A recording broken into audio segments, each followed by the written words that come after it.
Islam. Our choice. Huda Khattab was born Samantha Scott and grew up in a Protestant family in the north of England.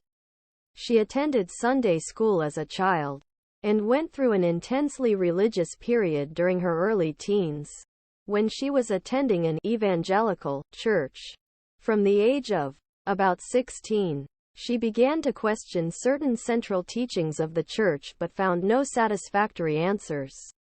A couple of years later, she went to study Arabic at a university, a choice of subject which stemmed from an interest in the Middle East, and also a desire to do something different. Her studies brought her into close contact with Muslims for the first time, and she was greatly impressed with what she discovered.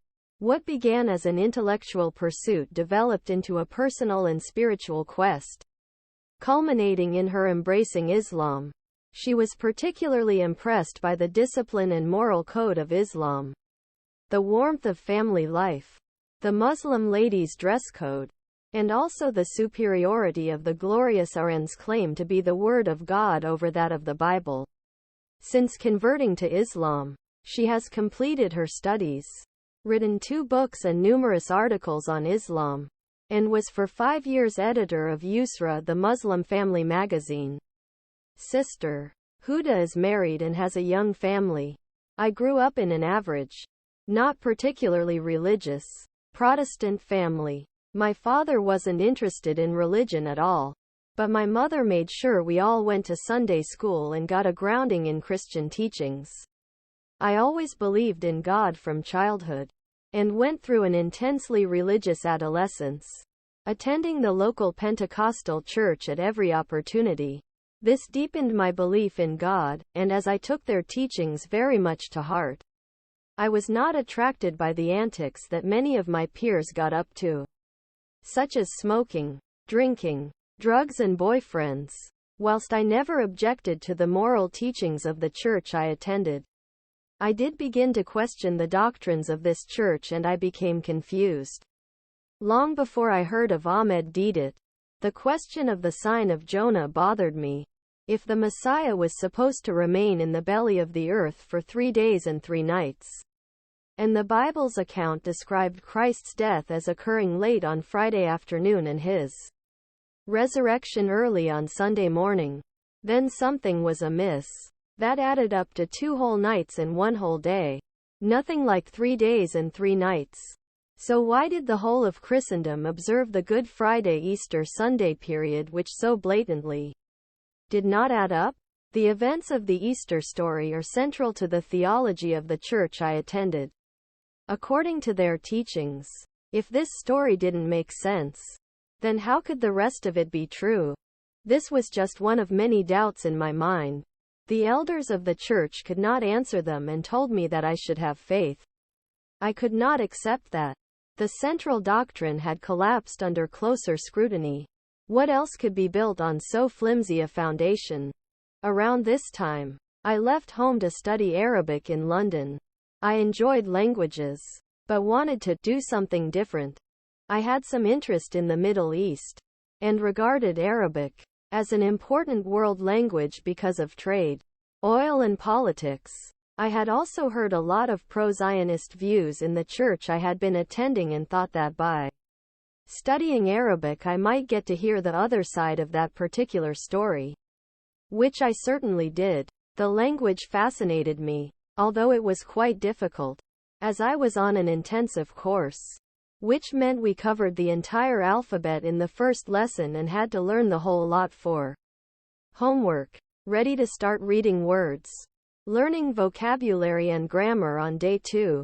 Naturally enough, we learned about Islam as background to the language studies, although I later had to relearn all the early history we had been taught, as it came from the Orientalist viewpoint. One of our tutors was a practicing Muslim, who enjoyed telling us about his religion. The class used to plan especially diverting questions about Islam, to put off the dreaded vocabulary test for as long as possible. Islam interested me in a purely academic way at first, but it soon grew more personal. I remember having religious discussions with a very dear Egyptian lady, whose point of view always seemed to make much more sense than the ideas I had been taught in the church. When I went home for Christmas, I saw that the behavior of the young people at the church hardly differed from that of the non-religious people I had met at college. It seemed that the only people I had met whose religion made a difference in their lives were the practicing Muslims that I knew. At that stage, however, I still had an idea that Islam was only a religion for people from the Arab world or Asian and African countries. I wasn't aware that there were European and American Muslims too. The only British person I knew of who had converted was half Japanese. But that had been for marriage purposes. Then I began to hear of English people who had become Muslim.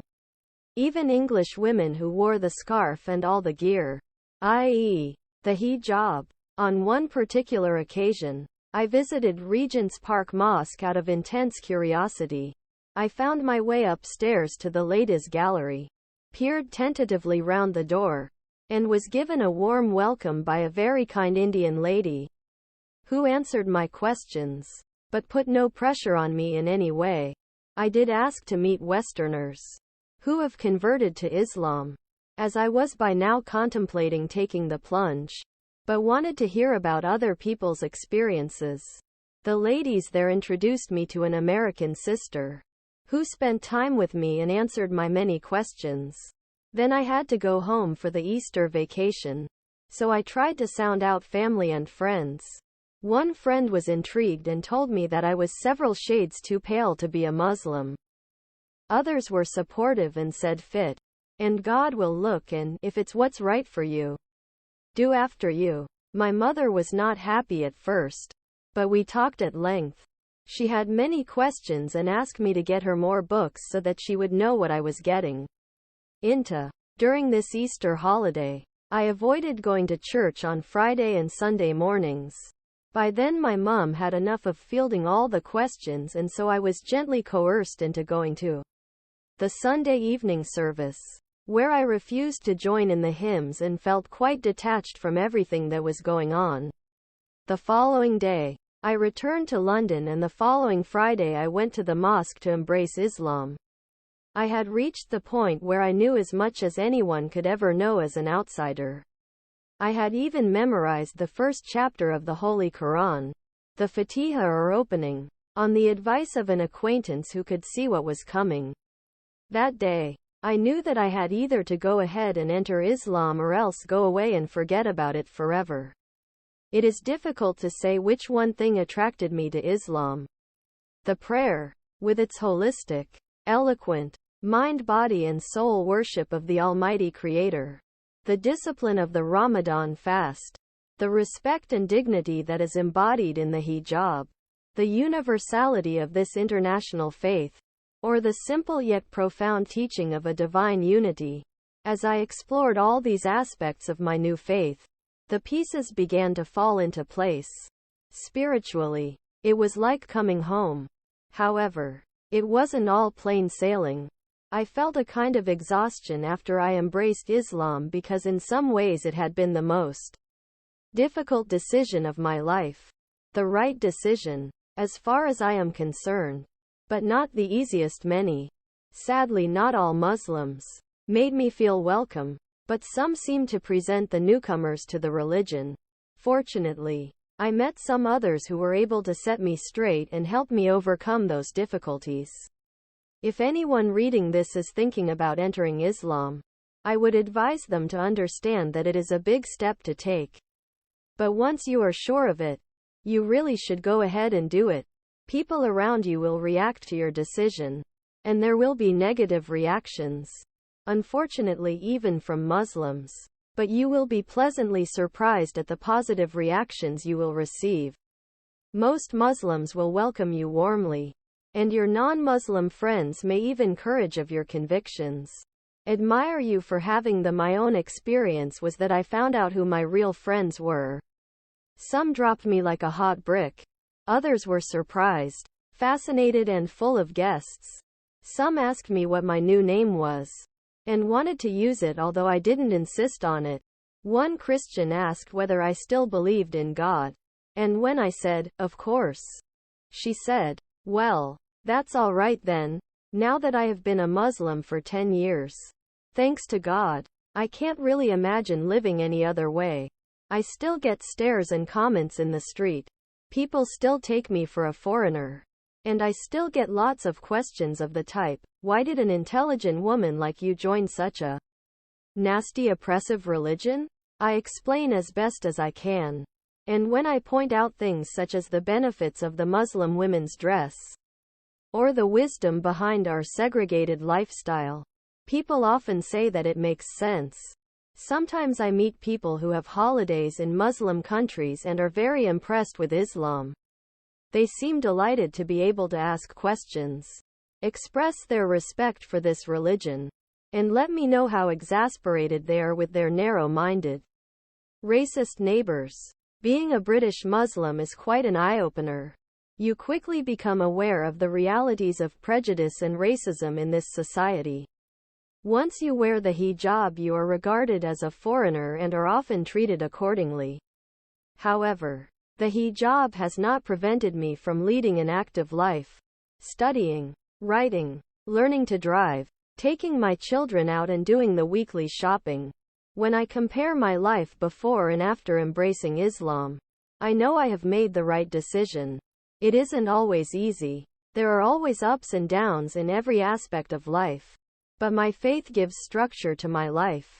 I feel that I belong to a great tradition, and I have something to believe in which helps me to make sense of a world which, without faith, would turn into some kind of overwhelming chaos. That Islam is indeed built on the 5 principles of witnessing that Allah is our only deity, and Prophet Muhammad, may the peace and blessings of Allah be upon him, is his last messenger who came to show us how to fulfill our existence on this earth as Muslims. Prayer, fasting, zakat and hajj. So, one must strive to fulfill these pillars with the utmost care, concern and priority. And one must do so normally before one gets involved with other aspects of the deen. And Nawawi's 40 hadith.